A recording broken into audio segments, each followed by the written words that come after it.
Ever wonder why that one person keeps taking up space in your mind, whether it's an ex-crush or even someone you hardly know? It's like they've set up camp in your thoughts.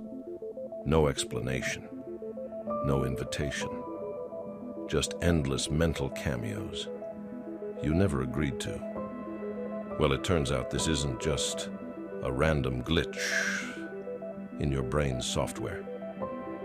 Carl Jung, one of the most brilliant thinkers in psychology, believed that when someone lingers in your mind, it's no accident. In fact, it might be a major clue to understanding yourself. So, what's really going on here? Is it love obsession? Or maybe something even deeper that you haven't yet uncovered? Buckle up, because we're about to explore Jung's fascinating theories. The shadow Anima and Animus projection, and the curious phenomenon of synchronicity. By the end, you might see that person in a whole new light, or realize they were never really the point at all. Jung's theories. Carl Jung once said, "Who looks outside, dreams. Who looks inside, awakes." He believed that the human mind is like a maze with secret passages leading to treasures of self-discovery. But most of us never step into those dark hallways. Instead, we stay on the surface consumed by the daily grind, while our unconscious mind quietly works behind the scenes.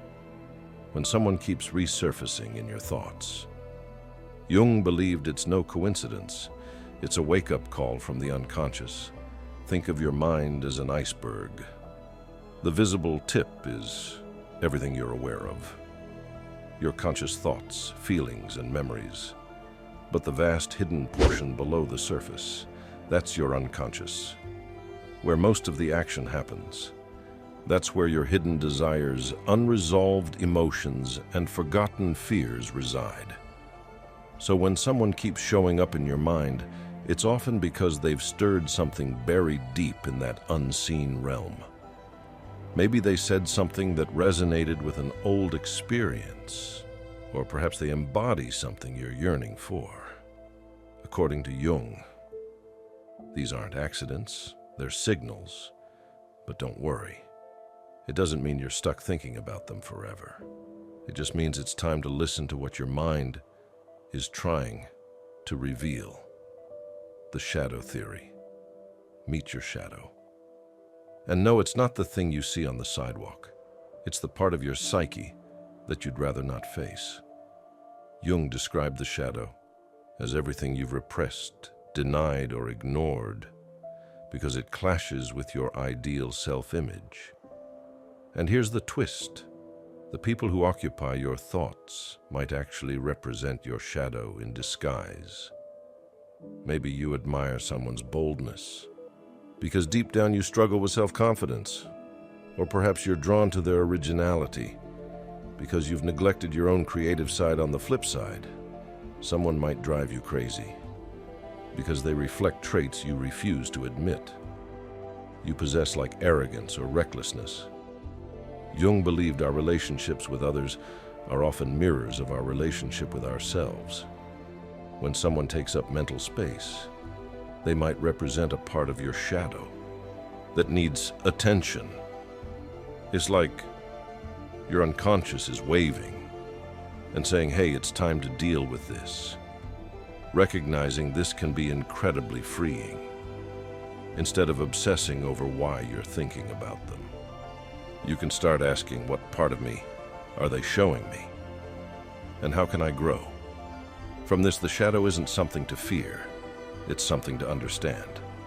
As Jung wisely said, one does not become enlightened by imagining figures of light, but by making the darkness conscious, anima, and animus, the inner relationship.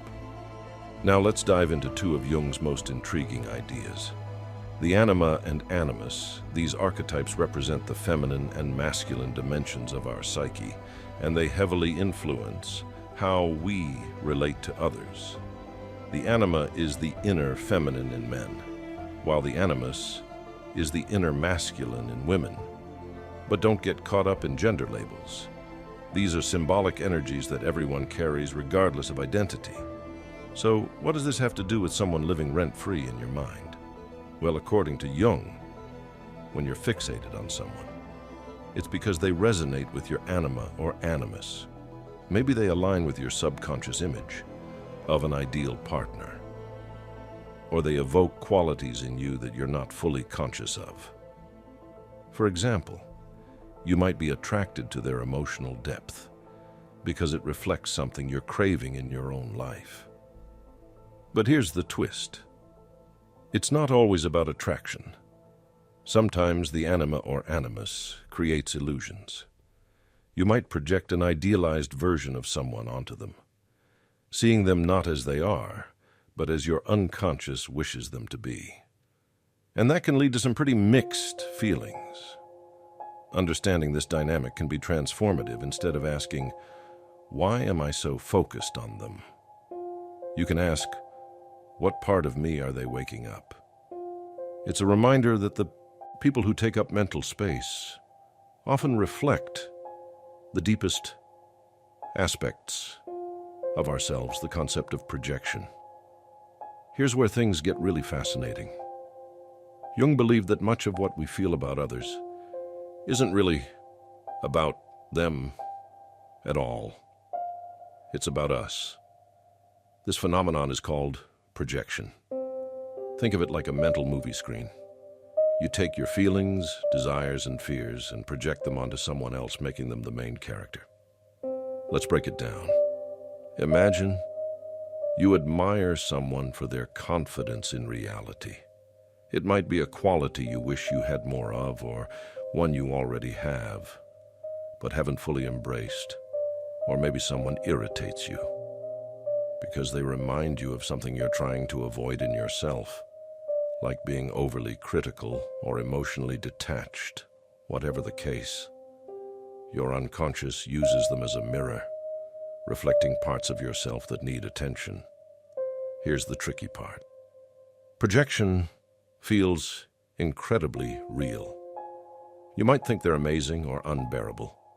Without realizing, you're actually reacting to a part of yourself. Jung saw this as an opportunity for growth. When you catch yourself fixating on someone, good or bad, pause and ask, what am I really seeing here? What does this reveal about me? By owning your projections, you reclaim those parts of yourself and stop giving others so much power over your thoughts. It's not easy. But as Jung said, everything that irritates us about others can lead us to an understanding of ourselves. Synchronicity. It's not just a coincidence. Have you ever thought about someone, and then they text you out of the blue? Or maybe you've been thinking about them a lot, and suddenly bump into them somewhere, totally unexpected. It's like the universe is sending a wink, or playing tricks on you. Jung called this synchronicity, or meaningful coincidences, and he believed it was no accident. Jung defined synchronicity as events connected not by cause and effect, but by meaning. In other words, when your inner world and external events align in a way that feels significant, it's a sign that something deeper is happening. Maybe your unconscious is so fixated on this person that it's shaping your perception of reality.